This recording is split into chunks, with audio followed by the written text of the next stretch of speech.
sympathy, but certainly MPs don't either. Yes, Douglas Ross MP. Oh, that's not one for the collection. Cut it in a style that will be universally popular.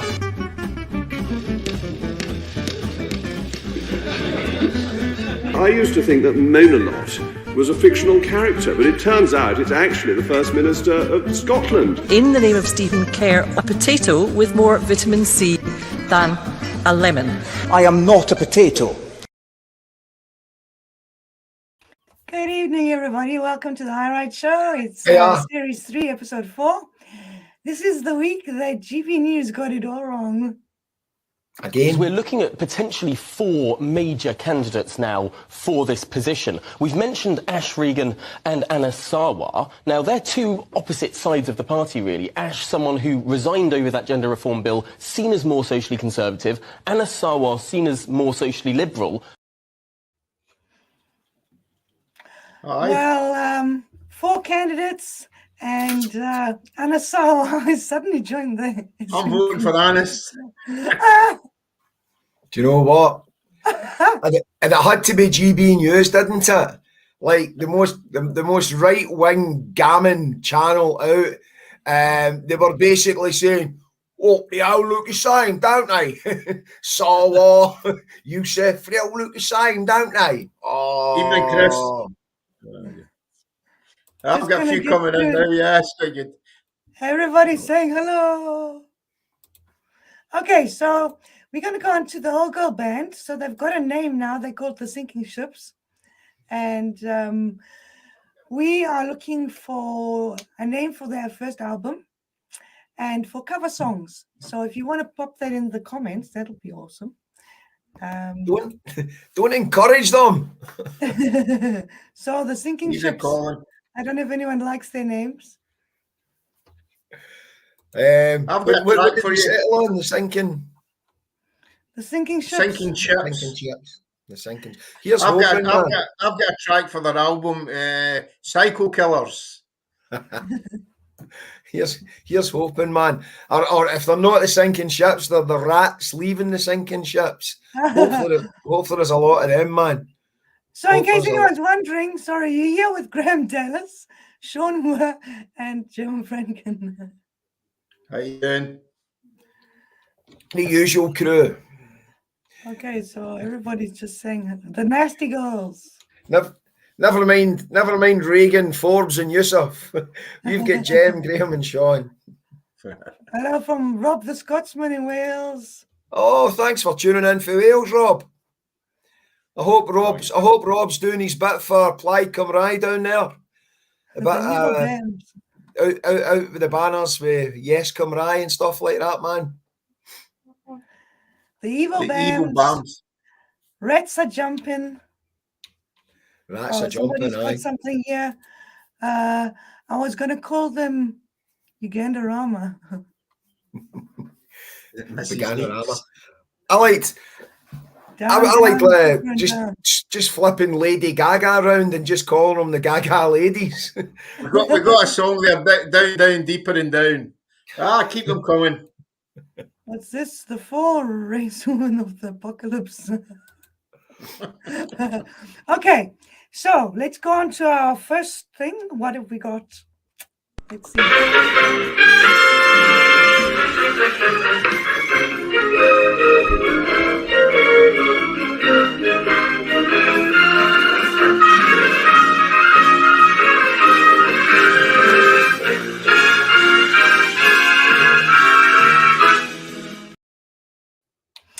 So you've got the Grammys, the Oscars, the Brits, and the High Ride Show has the Brassos.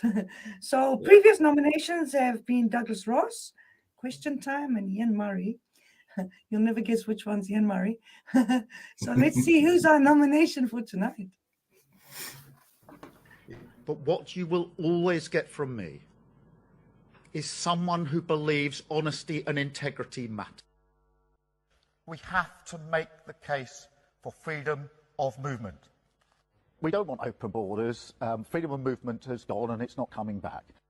The 2019 Labour commitments to nationalise water, energy, rail, the Royal Mail, they'll all be in Labour's next election manifesto. I've made that commitment. I'm asking you a big principled question. Will you nationalise the big 6 energy companies, yes or no? No. City. And I certainly won't be giving interviews to The Sun during the course of this campaign.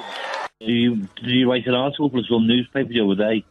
Surely that's not going to gain you any support across the Northwest. Just to, I think, know that is very difficult. Would you write for them again, Sir Keir? I would do, yeah. In 2019, you said stripping her of her British citizenship was the wrong decision. She's lost her appeal to regain it. Should she be allowed to appeal again? Should she be allowed back here in order to face justice in the UK? I think the court decision yesterday is the right decision.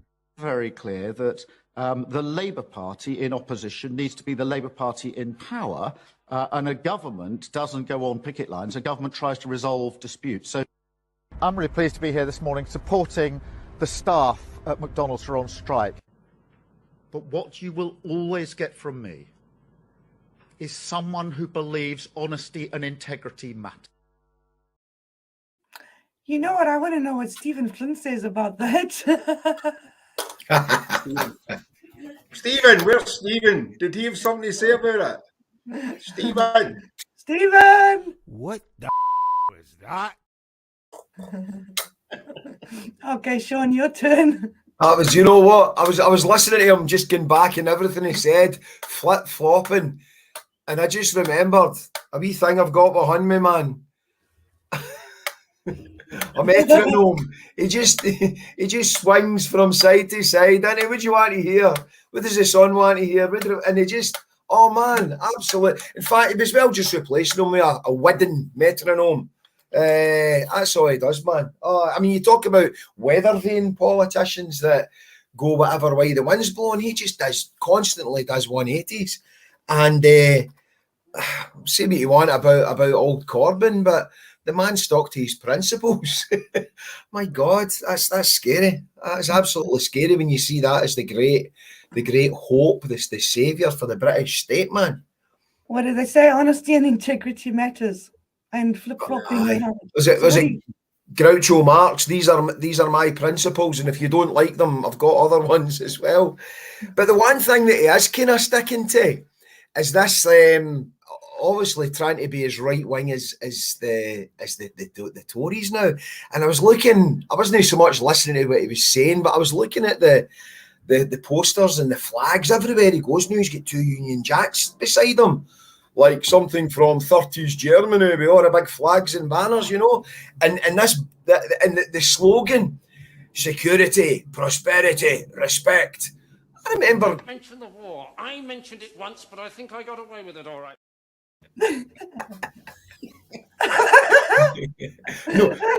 No, the war. Just a few years before the war, when we had a chance to stop him and do something about him.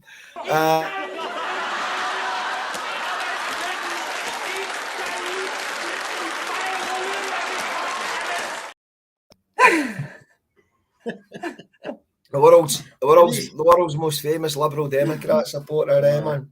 But no, I remember Labour used to have slogans like equality, fairness, justice, rights, and things like that.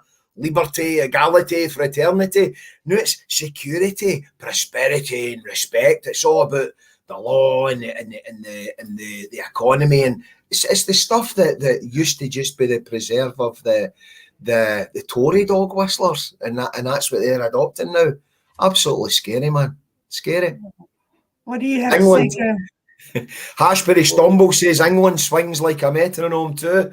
Aye, and that is the problem. I mean, when you're so, and it's hard for us to understand when you're so invested in your political beliefs and principles, or you vote according to your principles. It's really hard to believe that there's these swathes of people, these millions they call the floating voters.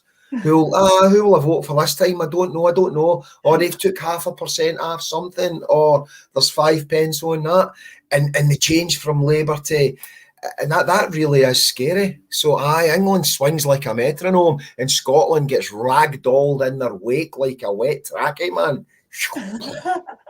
Okay, Okay, Graham's turn. Well, if he doesn't win the Brasso, I'm going to want an independent adjudicator in there to sort this out, because that's a slam dunk. What was it he said the other week? The Labour Party is no longer the party of protest. It's the party of servitude, something like that. Yeah, man.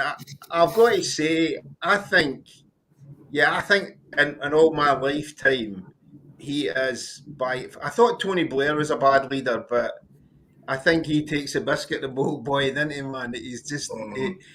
I think he's done more. I think he's done more U-turns than Boris Johnson now. Big It's time, quite good. big time. We should maybe have a wee contest one week. And at least when Johnson done a U-turn, it was because you were captured, you were caught lying, and he had to do a U-turn to like stay out the jail or whatever, or hide in a fridge. But this character just does U-turns for the hell of it, just to try and get a couple of extra wee votes. And again, Blair, I sometimes compare Blair to Thatcher in that he was effective. Say what you want about him, but he was effective and he did do things and make things happening. Same as Thatcher, whereas these guys, they're just so ineffectual. Absolutely clueless, man. Absolutely. Integrity. I've just thought of another song for the girls. What about Creep, the old Radiohead song? Creep, aye. Somebody mentioned track 2, 1939. I don't know what album that's on.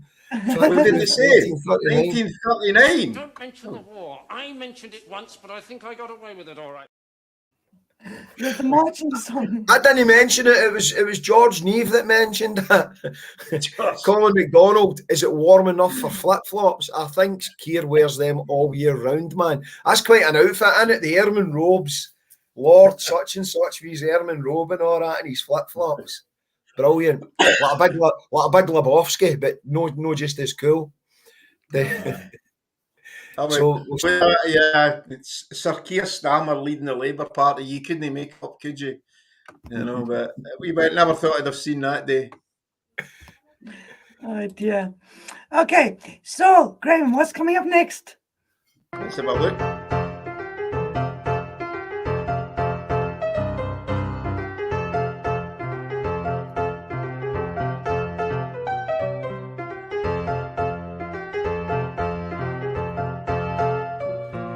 Ladies and gentlemen, it's Store of the Week! Here we Graham, go. it's your turn to choose this week. Is it my turn? Well, 7's my lucky number, so I'll go for number 4. It appears those angry Tories have got their way. The top story on the BBC website is once again about Gary Lineker announcing he is to step back from presenting Match of the Day. And this is the full statement from the organisation. The BBC has been in extensive discussions with Gary and his team in recent days. We have said we consider his recent social media activity to be a breach of our guidelines. The BBC has decided that he will step back from presenting Match of the Day until we've got an agreed and clear position on his use of social media. When it comes to leading our football and sports coverage, Gary is second to none. We have never said that Gary should be an opinion-free zone or that he can't have a view on issues that matter to him, but we have said that he should keep well away from taking sides on party political issues or political controversies. Well, there you go. Aye. That was a can of worms, wasn't it? Yep. It certainly was, aye. I think one of the funniest side bits about it, which wasn't so much to do with the actual debate itself, but as a Scottish independence activist, listening to all these folk in England suddenly going, "Oh, aye, so the BBC are, but you believe us now, do you? We've been shouting this for years at you." Nah, paranoid jocks, what you're talking about, they're impartial. Somebody's got a wee Sammer said I mentioned socialism once, but I didn't think anyone noticed. Nice one, Robert. Nice one, Robert, man. I could just hear that in the John Cleese accent. I think I get away with it. Yeah, the media had a wee bit of a frenzy about this, didn't they? Yeah, what did the media say? Andrew Neil. one of the most high-profile political journalists and interviewers on the BBC for many, many years. How come he is allowed to be the chairman of a right-wing magazine, The Spectator? How come he is allowed to express political opinions on Twitter as much as he wants? How come the chairman of the BBC, Richard Sharp, the chairman, is somebody who donated £400,000 to the Conservative Party? Someone... So yeah, basically, yeah, I've got also what they were talking about there was what's his name, Marlon Sugar, who does the same. Well, he's got the same kind of contract as Lineker. This is what he said on the eve of the general election. You urged people to vote Tory in the last election. I urged people not to vote for Jeremy Corbyn. Right, I know, so I know it's a bit negative, but there you are. It's a negative way of putting it, yeah. And then we also had our old mate Sean for GB News. Let me correct them on that as a point of order. Lineker has cancelled himself, as confirmed by the news earlier today, that he is to temporarily step down as the presenter of Match of the Day. No public servant whose income is derived from an obligatory tax, in this case the licence fee, has the luxury of free speech. Well, former Kraken saying Alan Sugar posted photoshopped images of Corbyn in a car with Hitler. So I'm enjoying Phil's input tonight. He's come out with a couple of crackers, McCracken. Whatever his real name is, Phil McCracken. But he pointed out about Starmer on telly saying that no deal with the SNP tattoo on my forehead. So that's about the only thing he hasn't flip-flopped on. So it'll be interesting, will he actually flip-flop on that one like he's done with everything else? And then also back to the Lineker thing, Phil had pointed out that it was the first red card of Lineker's career, and I always did like Gary Lineker, even before this carry on. He was a bit of a gentleman player, wasn't he? He always carried himself quite well in the field. Fair play to the man. It was brilliant the way the BBC came out on the Monday and said, yeah, we were right to do what we did with Gary Lineker, and we've had a word with him, and he's back on this week. And Lineker gave no ground at all, you know. But the BBC, we've done the right thing, and the backtrack. In fact, that was a bigger U-turn, and that would have made Stammer look quite impressive. That one, I think, if he'd done one like that. But yeah, Lineker back on. But I think it's been mentioned before. Lineker ever brought it up, though. I think, Jem, you mentioned something about Mary Black or something, didn't you? Yes. But I say this with all sincerity. When I say the F word, I'm talking about fascism. Fascism wrapped in red, white and blue. And you may mock, and you may disagree, but fascism does not come in with intentional evil plans or the introduction of leather jackboots. It doesn't happen like that. It happens subtly. It happens when we see No, I've heard enough. It happens when we see that governments making decisions based on self-preservation, based on cronyism, based on anything that will keep them in power. We see the concentration of power whilst avoiding any of the scrutiny or responsibility that comes with that power. It arrives under the guise of respectability and pride that will then be refused to anyone who is deemed different. It arrives through the othering of people, the normalisation of human cruelty. Now, I don't know how far down that road we are, Madam Deputy Speaker. Time will tell. Well, I think that's such a good clip, and you know what it is? It's always the people who start to warn about things, you know, when it first starts. And I think we after the first starting of things, and you know, Gary Lineker say something and he gets like blasted for it. And mention the war.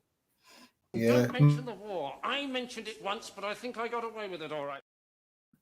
The jackboots. Mary as well, when she made that speech a while back, and she was talking about the fascism view of other people, of other countries, the insular aspect of it. But since then, there's been another couple of steps towards fascism with our own people, with the Tory government passing the legislation about protests and demonstrations, outlawing them, and also the right to strike as well for certain sectors. So those are all steps to as well as what we're seeing here with the control of the media. So I would think of fascism in terms of treating foreigners differently, but all the home aspects of fascism are all falling into place as well. I mean, I don't know where he's coming for, you, Gary Lineker, you know, saying that they were taught. I mean, in the 30s, the Germans weren't killing Jews at that time. They were just discriminating against them. And I can't for the life of me think what he was talking about there. Now then, when asked by a reporter if foreign rapists and murderers should be deported to the country where they came from, the lawyer of the opposition replied, "It depends." Well, I say get rid. So does the Home Secretary. Can she confirm that this bill will indeed get rid of foreign rapists and murderers? Home Secretary. Well, he's right to point out the shameless position that the Labour Party has adopted, frankly. We have passed measures to make it easier to remove foreign national rapists, drug dealers, murderers. What does the Labour Party do? They write letters to stop us. I mean, that's pretty near the bone, innit? I mean, if they weren't talking like that in 1930s Germany, I'd be surprised. You know, you could take out asylum or illegal immigrants, as they call them, and change that for Jews, and you would have been in Parliament in Germany in the 1930s, I think. You know, but as we say, yeah. Don't mention the war. I mentioned it once, but I think I got away with it all right. You have to put the walk on. You have to put the walk on just for me.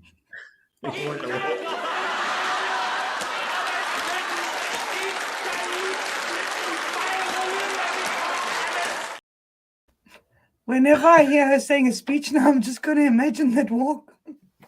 It put me in mind that power stance the Tories were doing a few years back. Every time they had a photo shoot, they were all standing with their legs like that. That's the power stance they were doing. Maybe that was a warm-up for the goose step. That was the stretching exercises you had to do before you got into the actual goose step. But just even the subtle use of that foreign. I remember when I was a wee guy and listening to like a kind of grandparents' generation talking about foreign, and it was like, not a bad word, but it was second best. Oh, that's foreign made, foreign workers are coming in, that's foreign food. He talks like a foreigner.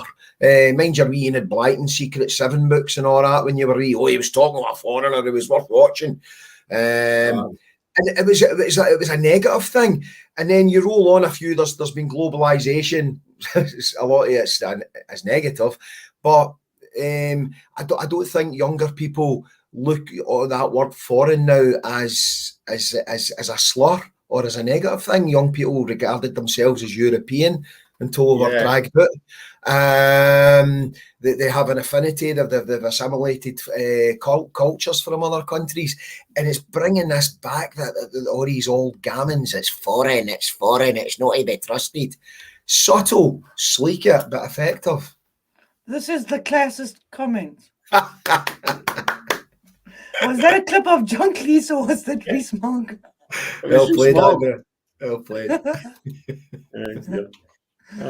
Oh my goodness. So what else? Has anybody come up with any songs? Chris Fisher's just stuck up for Enid Blyton. Fair enough. They were good stories, man. The Secret Famous Five and all that, man. They were. But again, you're still getting that little England thing, weren't you? You were reading about all these wee home counties kids doing all their Village Green Preservation Society stuff, man. Aye, and Phil McCracken again pointed out the Jewish Council were against the Tory illegal bill, but that wasn't reported, or it certainly didn't get the headlines in mainstream media. Another wee thing on Lineker, as George pointed out, he learned the languages of the countries that he played in, and I think that's annoyed them. He's an English hero. and that demographic like it a lumpet, the English football fan. There's a lot of there's a lot of kind of racist elements in that. A fine line between patriotism and racism, and he's a hero to these guys. Their top scorer, the great record, they're the voice of the BBC for decades.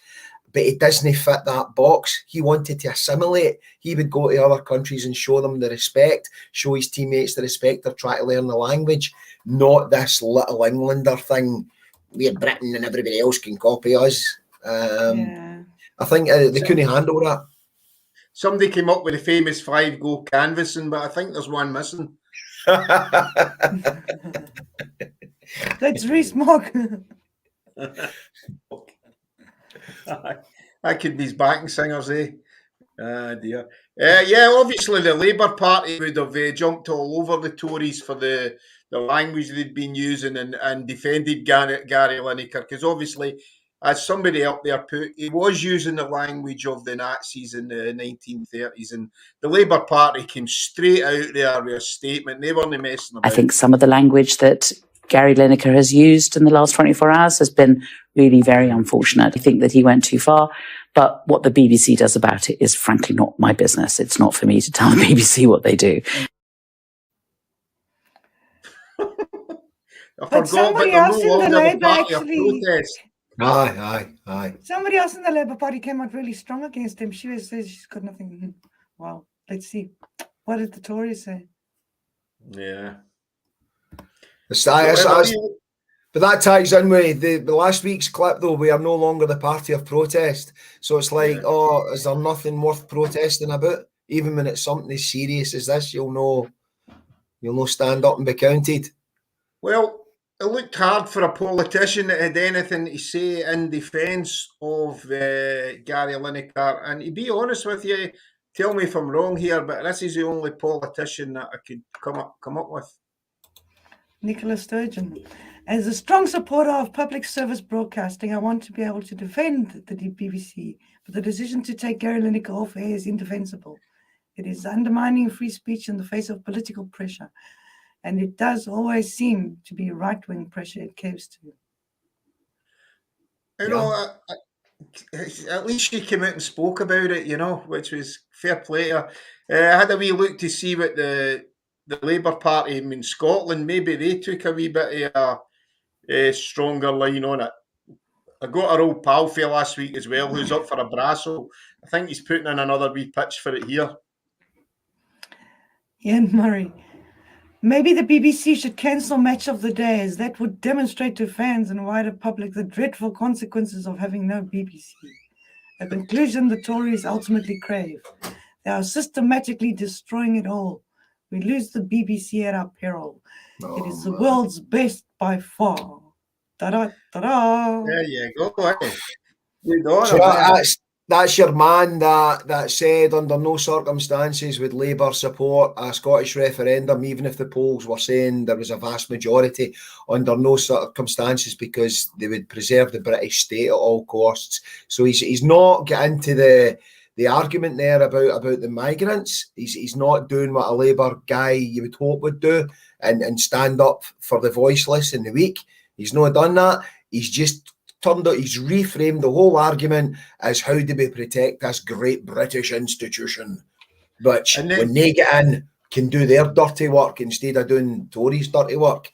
The best one was, though, the other day there, Lord Young of Norwood, who's a Labour peer, came out and just nailed a final nail into their coffin and said they should get rid of Lineker, Wright and Shearer and replace them with women at half the price. I mean, that was rude. That was really rude. I almost wanted to comment on that, and then I thought, I'm not even going to bother because it's such a stupid comment. And that was a Labour person that said that? That was a Labour Lord Young, said that. Yeah, I love it when these old school misogynist Labourites come out the woodwork. They're right old school misogynists. They're still in there. Most of them in the House of Lords, thankfully. And the annoying thing is these guys have lived in the public purse. They started their careers with union subs paying for them. when they started out, and then they're living off the House of Lords money now, and they're talking. Oh, that is brilliant. Tell me that he said it on International Women's Day last week. Just put the icing on the cake for me, man. Okay. I think it was I don't know if he yesterday. did, but it was definitely International No, I Women's think it was yesterday. This is like the BBC. Who needs facts? Fucking aye. It suits our narrative. We'll go with it. Anyway, got all this. Do you know what the Tories, the Scottish Tories, had to say about the Lineker incident? Well, I'll put it up. Absolutely nothing. Not a thing. Couldn't you That's find? because they were too busy marching. They were doing the walk. Listen, don't mention the war, eh?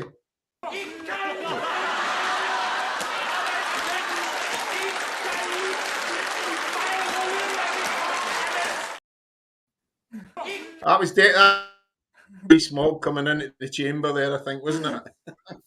I came at the wrong time. Oh dear, something else. Phil McCracken again, he's just chipped in. He says the best thing he did was cancelling his TV licence.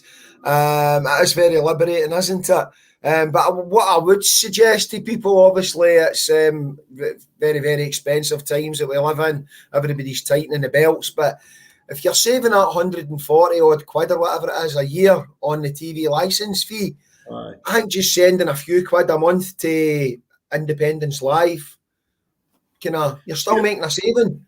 Just send a few quid a month Independence Live ways, and we will become the media. Build it ourselves. Let's do that. Become the media. Independence Live. I know you do, Sean. You've got a wee standing order going for them. Good on you, boy. And that Phil. Who is that? Phil McCracken? Is that guy that runs about with Michael Fitzpatrick? And Patrick Patrick Fitzmichael, one of the two of them, yeah. Phil McCracken. I'm sure he maybe does grouting for a living or something like that, plastering, a bit of cement pointing, stuff like that. Brickwork. Yeah. I've got a wee job for him. Oh, I've got a crack in the slabs. Who can fill that crack in for me? Phone Phil McKay. Oh dear. Well, that's it for this week, I think. Well, we've only gone with the one topic. Oh, Douglas Ross wants to be on Match of the Day, hence Stoom. Aye, maybe if he got a few English games to run the line on, he would get away from that big banner that the Green Brigade made for him. I would still like to see that banner getting passed about all the other clubs. Just whatever fixture he's at, that banner appears. That would be beautiful, man. That would be beautiful. He must get pelters. Scott the Ferryman. He's obviously connected in social network with Phil. He knows that they've got a couple of mutual friends, apparently. Bend over. The old 70s jokes were the best, eh? They're flying Anagram for 40 Towers is there you Tory go. Stonefold. What was Ashley that? Stumble's giving us a wee anagram. Aye. 40 Towers is what? Yeah. Remember at the beginning of 40 Towers, they Tory. would change the letters and it was like watery fouls and all that. He's Yes. another one. Well, yeah. Oh my goodness. Well, I don't know. So have we got an album title yet? Yeah, somebody had the Culture Vultures, but I think Culture Vultures, that's good. I like that. because we're looking for a name of the album and name cover songs. The vultures, they just asset strip, don't they? And they prey on the weak. I think that's very, very appropriate for a Tory girl band. The first album's called The Vultures. I was trying to think about iconic female albums, fronted albums, and Alanis Morissette kept jumping up into my mind. So Jagged Bigot Bills was about the closest I could get. I still like the Gaga Ladies and the Fame Monsters. I didn't even need to change anything there. And we've moved on from anagrams to rhyming slang from Douglas Ross as a Jeremy Hunt. Jeremy Hunt. I can't imagine Do you know, what that would be. What rhymes with Hunt? I feel it's Susie Dent in Dictionary Corner here, man, with all these clever anagrams and stuff like that, and rhyming things coming in here. People doing crosswords and. I knew you reminded me of somebody, Sean. Oh, somebody's got a good song. Simply the worst. Simply the worst, aye. Aye. Well, that's a scary thing, isn't it? You think they have scraped the barrel? Oh, Theresa May, man, she's a joke. And it, all right, Johnson, all right. Oh my God, Truss. You think you're scraping the barrel and then something worse comes along, man? Surely they've bottomed out now. Surely, God. No, I think Mog's up next. Worse. Hey? I think Mog's up. He'll be worse. Jacob Rees-Mogg. I think he'll put himself. He will up really the do the walk. He will do it. Yeah. You think he'll walk in, celebrate?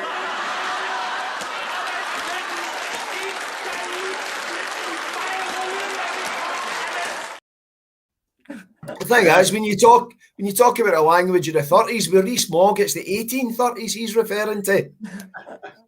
We're not talking about Hitler, we're talking about Dickens. Scott the Ferryman, thanks for chipping in. Always good to see him back. The See You Next Tuesdays. That's got a wee ring to it, man. For the girl band, the See You Next Tuesdays. And Andrew McCallum has come up with the ultimate insult. If you go through life being called Jeremy Hunt and everybody laughing at your name, how could it be worse? Somebody calls you a Douglas Ross. Oh, somebody says here. Come on, Jeremy. Oh, I saw a comment and now I can't see it. That would be a horror film, wouldn't it, George? Tory Jurassic Park. Mark was touched from a dinosaur.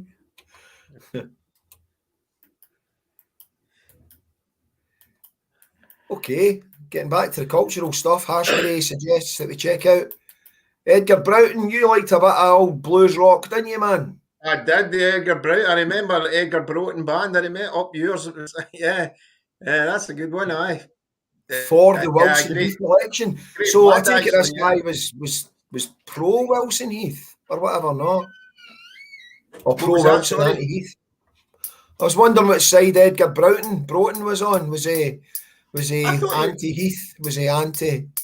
I don't know. I always took it he was an American, but he might not have been actually. You know, it was one of those kind of bands you heard their music and people had their albums, but I never actually got down to where they were from, to be honest with you. They just kind of sounded American, didn't they? Like Johnny Winters or something like that. Yeah, well, I kind of put them in that southern rock, like Johnny Winters. They were that kind of band, weren't they? I just took it, you know, and they came out at that kind of time where it was all the Allman Brothers and all that. We're probably talking about things that nobody understands now, but... do you know what? That gets me on to another wee thing, Ashbury. Like a generation, there was the 60s, the Cultural Revolution, and then everybody so left wing back then in the 70s. And what happened to these people? This is the demographic that's now keeping the Tories in. Not all of these people, but so many of these folk that went to uni in the late 60s, went to uni in the 70s, benefited for the grants and stuff like that. Were all very, very progressive and socialist in their younger days. So many of them, I don't know, after their mortgage, after they bought their council house, I don't know what the hell happened, but so many of them are now the ones that are buying the Daily Mail and keeping the Tories in power and no giving the younger generation a look in. And that's kind of sad, man, when you think there was all that fire and all that revolutionary attitude out there, and it just get distinguished. It really is, man.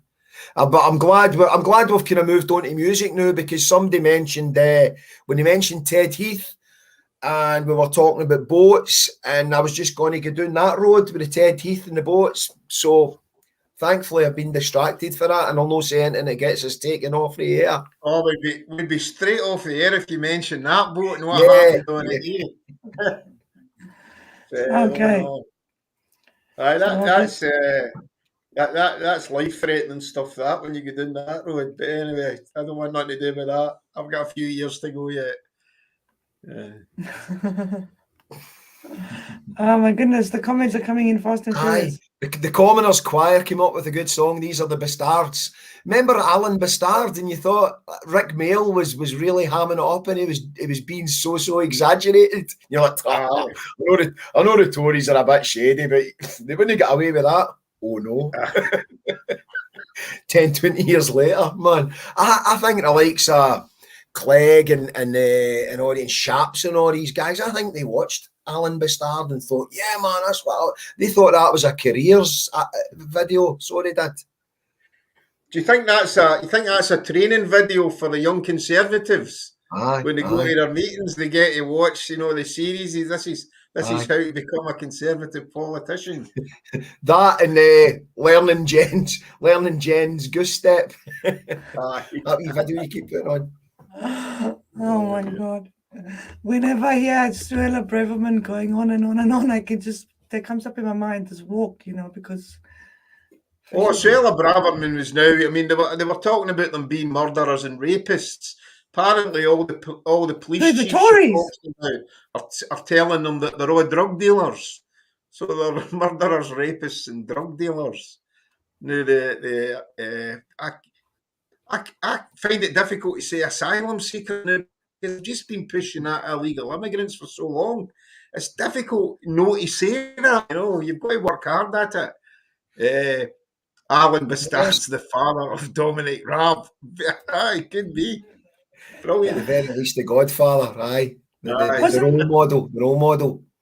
But that's interesting, the illegal immigrants thing. There's certain phrases, there's certain words you only ever see with other words in the press, in newspapers. Like, a newspaper will have a story about vandals. It's always mindless vandals. Jeopardy. It's always jobs in jeopardy. There's these words that just always seem to go. That could make a good song for the album, Jobs in Jeopardy. They've said it so often that people just associate now immigrants with illegality, even though they might be the legitimate immigrants. Okay, there's the whole argument about no human is illegal, but they might have immigrated here with all the paperwork and everybody's blessing and all that, but there's that connotation because it's been hammered home with the media, and that's what I'm talking about, the language just making the word foreign dirty again. That's what we're talking about, the word foreign, that people used to use the word foreign in a certain era. Aye. And then it stopped, and now it's gone on to this. Refugees. It's the exaggeration. She was saying, there's going to be millions of them. It's a small minority of people that come there because their countries have been and a lot destroyed. of people, they pronounce the phrase like it's one word, illegal immigrants. Illegal immigrants. Yeah. It's together. They can't be separated. I just don't know where their hatred comes from, because when they're speaking, they're so full of this impassioned hatred. At the end of the day, they are second generation, So why? That's a weird thing, isn't it? The people who are at the forefront of this are themselves the children of economic migrants. Their parents weren't fleeing persecution. Sunak's parents or Braverman's parents, they came over here looking for a better life, and these are the very people that they're persecuting. People that are just trying to do what their parents did. Aye, and to me that's the worst. I can kind of understand the gammon, uneducated guy in some north of England town that's watched his industry be ripped away, and he's looking for a scapegoat, and somebody says blame them. Look, your town's full of brown people. It wasn't full of brown people 40 years ago. I can kind of understand how that mentality, how that can be cultivated. I just don't know. And this person doesn't have any empathy with these, because these people they're different, they're foreign, they're a different colour, they're not like me, they speak a different language. I can understand how that can be cultivated. But for someone, a second generation migrant, who come off a different kind of boat or a different kind of aeroplane a generation ago, and then they pull the ladder up, they're the worst, the absolute worst. The ones that pull the ladder up in any walk of life. I hate that, man. And getting back to Thatcher, everybody says, oh, that was great. She was the first woman Prime Minister. How many women did she have serving in her cabinet? She pulled a ladder up after her. Worst people, man. Anyway, get something cheerful. Scott Derryman This is not cheerful. Scott the very man is saying, welcome to the Fourth Reich. Yeah, just got I like to be the wee twist at the end of Scott's statement there. Everybody's commenting. Hold on. We're not getting. It's going to be a replacement bus service that we go to the death camps on. Yeah. Again, say what you want, and don't play John Cleese, but say what you want about your man back in the 30s, but he built good railways and motorways, didn't he? He would have had HS2 finished in no time. And the ferries. And don't mention the ferries. I think I mentioned the ferries once, but got away with it. There'll be dead bodies over the white cliffs of Dover, says Dover, yeah, that already right scans. I think there's a wee bit of musicality there already, man. We could work with that. I think the girls will be able to do a wee cover of that. There'll be dead bodies over the white cliffs of Dover, or when they're throwing them over the side, eh? The Vera Lions. Well, the truth is, it's not funny at all, but you have to laugh sometimes. And yeah. Any truth in the rumour that Michael Fabricant got a grant for rethatching his head? It might just have been some leftover insulation that other character got for heating his stables, mind him. I've got some insulation left over here. That was the guy that had the £5 million tax fine, wasn't it? But he hadn't done anything wrong. He just paid it anyway. Well, I think we're coming to the end of the show. Well, we'll just finish off with this one. It says, laugh in the face of adversity. That's what we got to do. BBC, stuff your bloody licence fee. All you do is lie to me. Stuff your licence, BBC. I recall when I was wee, sitting on my mammy's knee. Captain Pugwash on the main shaft, the cat and seaman stains. I mind the magic roundabout. What the hell was that about? And why are we supposed to pay for Downtown Abbey anyway? BBC, BBC, stuff your bloody licence fee. All you do is lie to me. Stuff your licence, BBC. Ticking on the miners' strike, I caught you lying on my bike. I saw the police steaming in, but you reported NUM. Sticking to the Empire line, loading guests on question time. Panorama, news at 10. Actors' voices for Sinn Féin. BBC, BBC, stuff your bloody licence fee. All you do is lie to me. Stuff your licence, BBC. When you lied in Indy 1 about the pensions and the pound, 3,000 gathered to complain, but you reported 33. BBC, BBC, stuff your bloody licence fee. All you do is lie to me. Stuff your licence, BBC. £145 and 50p. Stuff your licence, BBC.